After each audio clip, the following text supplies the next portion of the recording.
The floor to the representative of the Organisation Internationale pour les pays moins avancés. Thank you, Vice President and Special Representative Ms. Gamba. OIPMA wants to highlight the words you stated in 2017. We are all to blame. We have the tools and resources to better protect children, even in situations of armed conflict, but we have failed to do so. Regarding Yemen, evidence indicates that a significant increase in the recruitment and use of children by Houthi militias over the past 3 years have become more systematic. The total number of children being recruited and used in the conflict by the Houthis is estimated to be over 25,000, including children under the age of 10 years.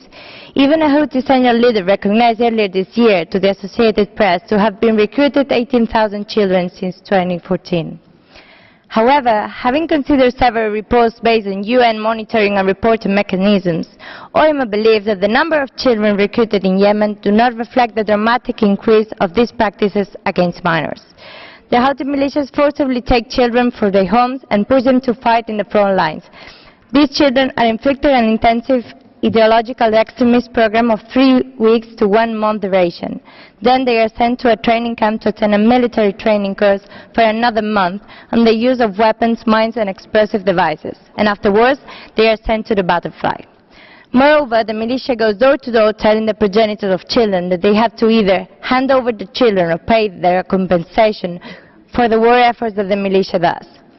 Madam Special Representative, which steps could be taken by your office to ensure that the real number of children recruited is really considered when working towards the release? I thank you. Thank you. This was the last speaker that we could accommodate at this meeting. And I will give the floor to Mrs. Santos Pais for her concluded remarks. Mrs. Santos Pais, the floor is yours.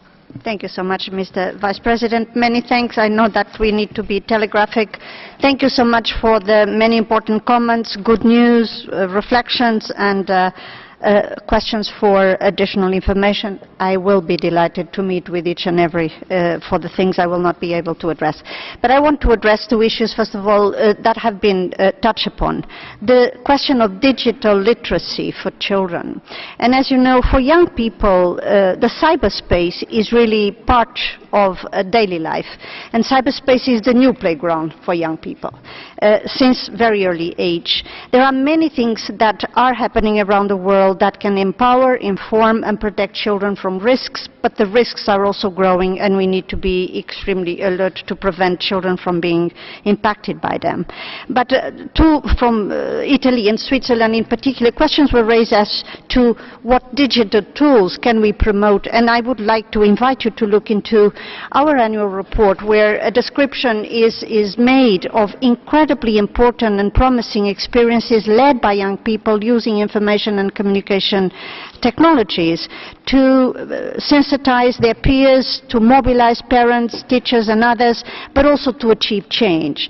I can think about the important examples that are placed there of India and Malawi, where young people using very important digital tools have promoted changes in relation to the prevention and protection from child marriage. But I want to especially illustrate with what has been done in relation to bullying and the protection from cyberbullying. As I mentioned earlier, a month ago, before a very high-level meeting of ministers, a youth manifesto was presented. It was generated in an important meeting in South Africa, but it benefited from the results of an online poll of more than 1 million children from 160 countries who were together in identifying concerns and recommendations to prevent and address bullying. And their recommendations are very simply are costless, can be achieved, is a question of listening to them. And secondly, of course, what we see happening in helplines and ombuds offices, national independent institutions which are present here in Geneva nowadays, is so important to think about what has been promoted for children to have easy access to information that is sensitive to their needs, to their age, to their gender, as so many of you have stressed. Quickly. Mexico and others mentioned the importance of early childhood. You know, we think so often about the cost of violence against children, $7 trillion every year. But we know that if we invest in early childhood, if we promote social protection systems, if we are clear in the legislation of banning all forms of violence against children, if we work with families and if we work from the community up to the national level, in fact, investment in early childhood can curb the impact of violence and can in fact eradicate and break the vicious cycle through which children grow up in so many parts of the world.